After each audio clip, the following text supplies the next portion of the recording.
Hello మామస్ 296 కోట్ల hero ఆ budget ఏంటి, ఈ అవుట్పుట్ ఏంటి మామ?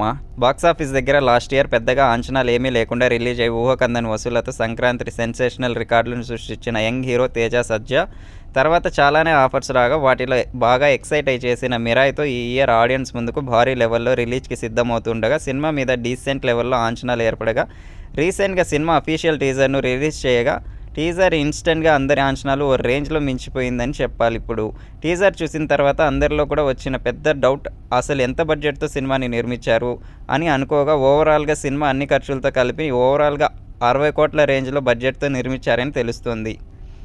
ఇంత తక్కువ బడ్జెట్లో ఆ రేంజ్ సాలిడ్ విజువల్స్తో మెప్పించడం అంటే మామూలు విషయం కాదనే చెప్పాలి. హనుమాన్ మూవీ కూడా కేవలం 45 కోట్ల రేంజ్ బడ్జెట్తోనే నిర్మాణం అవ్వగా బాక్సాఫీస్ దగ్గర ఊహకందని కలెక్షన్స్తో ఏకంగా 296 కోట్ల రేంజ్లో గ్రాస్ కలెక్షన్స్తో మాస్ ఊచకోత కోసింది. ఆ సినిమాతో పోలిస్తే ఈ సినిమా కూడా విజువల్స్ పరంగా మరో లెవెల్లో మెప్పించేలా ఉండగా టీజర్ క్లైమాక్స్లో రాముడు నడుచుకుంటూ వచ్చినట్లు చూపించిన షాట్స్తో సినిమా మీద అంచనాలు మరో లెవెల్కి వెళ్ళిపోయాయని చెప్పాలి. టీజర్ రేంజ్లోనే సినిమా కూడా రిలీజ్ అయ్యాక మెప్పిస్తే ఇక బాక్సాఫీస్ దగ్గర మరోసారి తేజ సజ్జా మాస్ రచ్చ చేసే అవకాశం ఎంతైనా ఉందని చెప్పాలి. ఇప్పుడు